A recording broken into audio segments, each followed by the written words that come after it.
talk a little bit about your individual involvements in the walk. I know that you have two different backgrounds. Yes. Tell us how you got involved. Jenny, we'll start with you. Yeah, so I liked a Facebook page called Cape Town Recovery. And Cape Town Recovery was pulling up all this information about various things happening in the world. That's where I discovered the September is Recovery Month and that the recovery colour is purple. So, and then I wasn't looking too carefully, I was just busy. And then the whole Cape Town Cities campaign,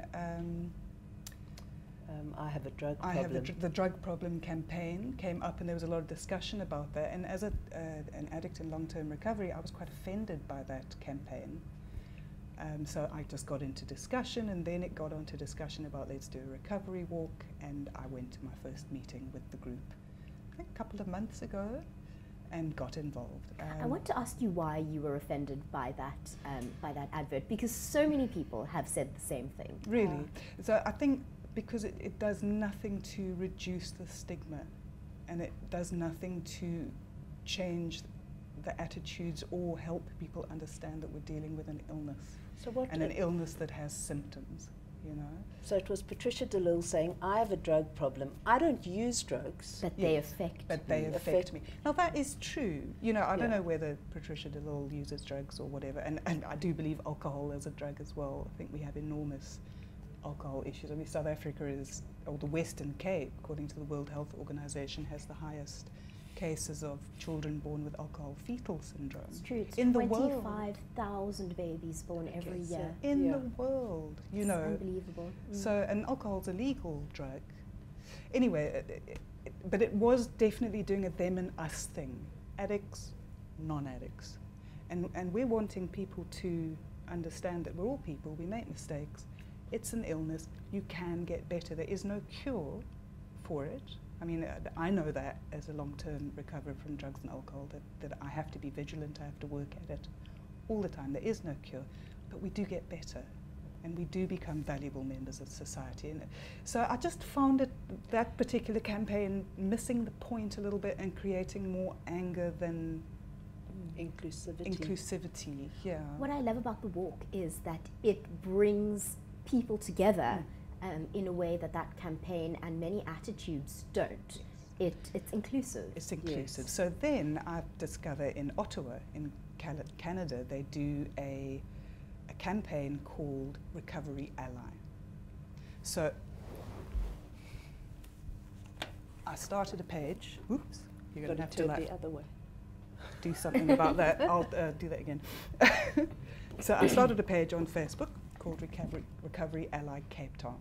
And we're also part of organising this march. You don't have to be in recovery from drugs and alcohol. You can be a supporter of recovery from drugs and alcohol. And these little signs are getting photographs taken, and then it goes to this international database, and it will show all the people that become recovery allies. So I find that a much more positive campaign. Yeah. What we'll do is we will put details for RecoveryAlly Cape Town underneath this video for any viewers who want to know. Brilliant. Debbie, tell us about your involvement. So I am an occupational therapist. I've worked in the field of addiction treatment for a very long time, more than 20 years. I've also worked in the field of mental health, adult mental health and psychiatry for a long time.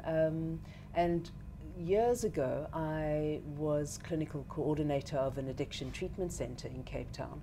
And what we did 2 years in a row was we had an alcohol and drug-free New Year's Eve party, which was a lot of hard work, but really successful. And so I've always been thinking about the culture of addiction that, as I was saying earlier, is rife in our world, and creating spaces that are much more recovery focused. And so when Jenny actually told me about the recovery walk, I just had to get involved.